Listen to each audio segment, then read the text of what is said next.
الاسد كون كان اسد متوحش، ملي لقاه احمد اللي صرح لينا بانه لقاه كان غادي للسوق ولقاه ناعس، اللي كان راكب على الدابه، ولقاه ناعس في الطريق، قال لك وضربت الضوء في العينين ديالو وناض مشى هبط للواد. يعني كون كان اسد ديال الغابه متوحش يعني غياكل احمد الدابه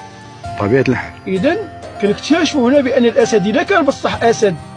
وشافوه بصح اسد، اذا هذاك الاسد كان كيعيش مع الانسان، يا اما مربيه شي واحد، يا اما شي واحد يعني مربي وهرب ليه، اما جابو كيما شي، اما جابو كيف تيقولوا بعض الشباب ديال تما ديال داك سهم الماكله، اما جابو شي واحد طلقوا مشاو خلاه، واش طلعوا في راسو ولا بغى يهاجر مشي بحالو، ما بغاش يضيع، طلقوا تما ومشى. هذه هي الفرضيات اللي كدور لي انا كيف في المخ ديالي من الاكتشافات ديال هذاك القص ما عضوش والاخر لقاه ما عضوش والبنت عضها وطلقها. يعني كون كان هذا الاسد متوحش ديال الغابه عايش في الغابه، هذيك سميره راكم شفتوا واحد الشابه اللي هي ضعيفه راهي في فلوسها في ضغمه. سي هشام حنا البارح يعني تلاقينا، حتى البارح تلاقينا مع سي الحسن ديال امودو، الكل كيعرف الناس ديال امودو، فتحيه لي من هذا المنبر هذا اللي حتى هو عطانا يعني معطيات اللي قال لنا راه كاين اسد فعلا، قال لك كاين الاثارات ديالو، يعني هو شاف الاثار ديالو يعني هذا السيد هذا ديال امودو تبارك الله راه عنده واحد سميتو يعني واحد كما تيقولوا واحد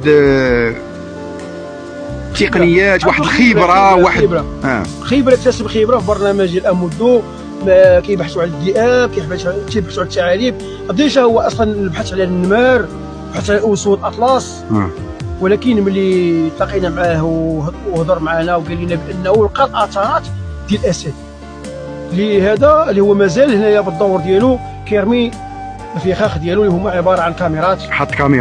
كاميرات حراريه بالليل وبالنهار باش يكتشفوا هذا الاسد واش كاين في هذه المنطقه فعلا ولا ما كاينش، او تشابه لهم شي قط بري ولا، ولكن الناس مواصفات اللي كيعطيونا ديال الاسد. سميره عطاتنا المواصفات ديال الاسد، وحتى احمد عطانا المواصفات ديال الاسد. احمد كيحكي بانه شاف الاسد قبل ما يعض سميره اسبوع، ملي مشى قالها للناس ديال ما تيقوش، قالوا ليه راه هي كتحلم، هذاك راه غير شي جن، تصور لك في الصوره ديال الاسد ولا شنو. وشافوا شاب اخر اللي هو عنده العمل ديالو بسيدي يحيى زعير، شافوا مع الصباح حتى هو كان غادي للعمل ديالو، وشافوا وقالوا رجع قال له قبيله، قالوا لي سير من الحلم، سير تخدم راه ماشي اسبان، شي 5 اشخاص اللي شافوا الاسد لمده 22 يوم وهو كيتجول في هذه المنطقه اللي هي منطقه سهب الماكله،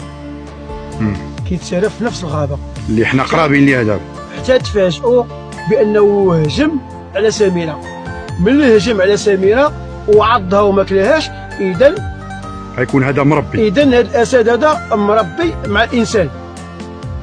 اذا هذا الاسد هذا كيشوف الانسان صباح وعشيه، هذا هو اللي ما خلاش ياكل سمير.